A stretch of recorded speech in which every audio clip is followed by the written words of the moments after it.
Sve došli godine u Meseci sve jače. Da, i oni su iznenađeni, na primjer, na Bosanskom. Pa mislim, nismo dobro počeli. Već je neko počelo. Moglo je na nas da ide, ali ja mislim da krajem druga polovina jula ide direktno na nas. Stvorit će se ova toplotna kupola baš iznad Balkana. A skrenemo to nekako negde. Pa ne znam, mislim da će sad imati malo bolju situaciju, a da će kod nas biti centar te toplotne kupole, da će biti temperature preko 40 stepeni u trećoj dekadi jula. Ali to je taj poslednji najjači toplotni stavac, to su netoplni dani godine. Možda nema više, sve su bili, sunce sve mire. Tako je smo bili mnogo drugačije, ovako, nekako bude bolje noći s malo svežije.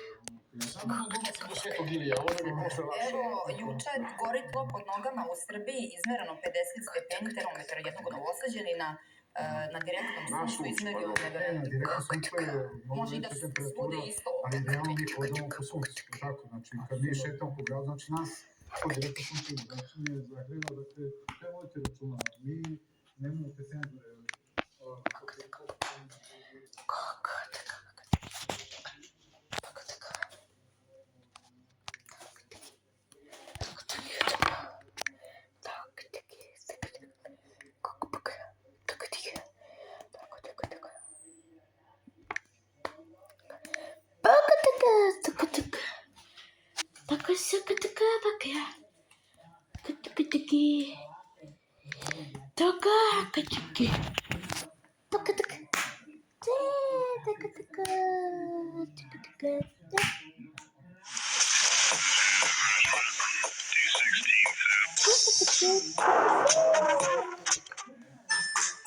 Vesela učenica.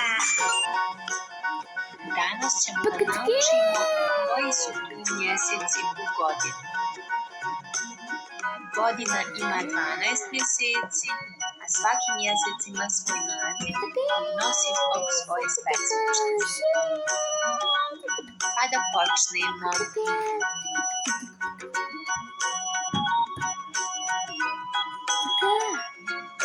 Januar,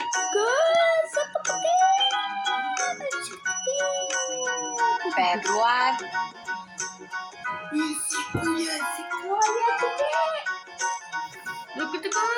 mart,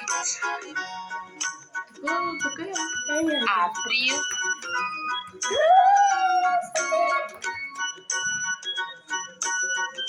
maj,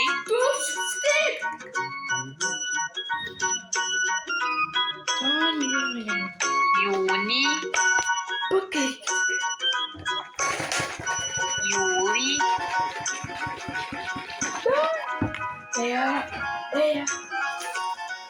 august,